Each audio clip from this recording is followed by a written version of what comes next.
আমি একজন মুসলমান হিসেবে যখন নামাজ পড়ি আমি তখন নামাজই পড়ি,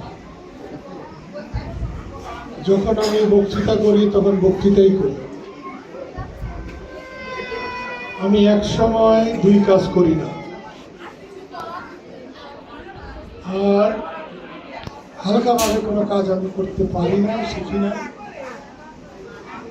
যখন আমি ছোট ছিলাম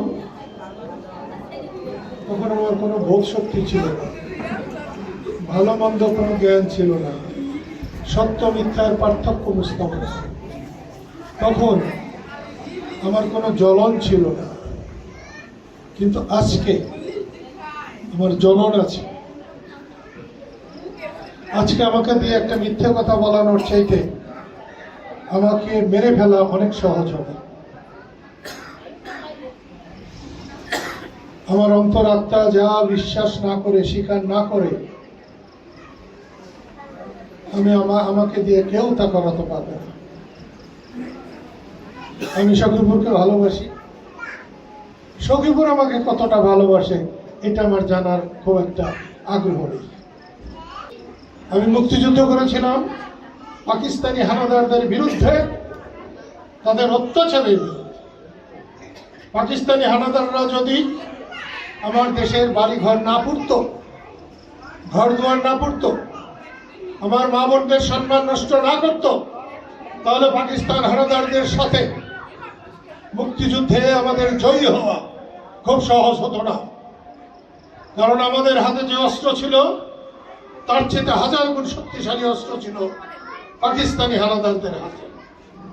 আমি আমার জীবনের অভিজ্ঞতা থেকে বলতে পারি, অস্ত্র কোনো শক্তি না। আল্লাহ রাজি খুশি না থাকলে পৃথিবীতে কেউ কিছু অর্জন করতে পারে না। আমি তার শ্রেষ্ঠ প্রমাণ। আমি ছেলেবেলার সবচেয়ে, অন্তত টাঙ্গাইল জেলার মধ্যে সবচেয়ে অপদার্থ মানুষ ছিলাম আমি। আজকে পদার্থ না হতে পারি, কিন্তু অপদার্থ হিসেবে আমি গণ্য হব এটা বিশ্বাস করি। আমি সেবক হিসেবে জন্মেছি, আমার কাজ মানুষের সেবা করা। সেখানে জাত পাত ধর্ম দল মত কোনো কিছুই নির্ভর করে না আমার কাছে। আমার কাছে কোনো দুঃখী মানুষ সে কোন দল করে এটা আমার কাছে পরিচয় নয়। আমার কাছে কোনো দুঃখী মানুষ সে কোন ধর্মের এটা কোনো পরিচয় নয়। আমিও সবাইকে বলবো, আমি দল করেছিলাম সেবা করার জন্য, ক্ষমতা দেখাবার জন্য না। আল্লাহ আমাকে যথেষ্ট ক্ষমতা দিয়েছিলেন, এখনো আমাকে যথেষ্ট সম্মান দিয়েছে। বঙ্গবন্ধুর মাথার উপরে যখন পেশাব করা হয়েছে তারপরে আর আমি কিছু চাই না। আমার এখন পেশাব করুক আর গলা কাটুক, তাতে কিছু যায় আসে না।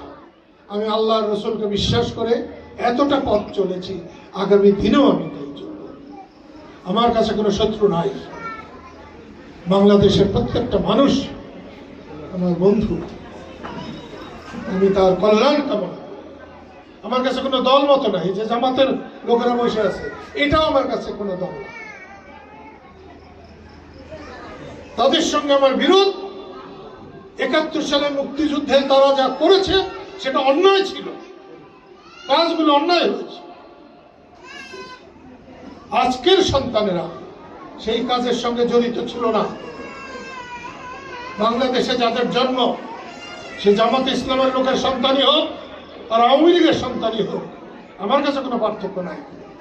কিন্তু জামাত ইসলামের সেই সময় জামাত ইসলাম যে কাজ করেছে তার জন্য যদি ক্ষমা প্রার্থনা না করে এবং সেই রকম ক্ষমা প্রার্থনা, যেরকম ক্ষমা প্রার্থনা আল্লাহ রাব্বুল আলামিন গ্রহণ করে, সেই রকম ক্ষমা প্রার্থনা না করলে যত হাজার আর লাখি লোক হোক, বাংলাদেশের শাসন ক্ষমতায় কোনোদিন জামাত ইসলাম যেতে পারে না।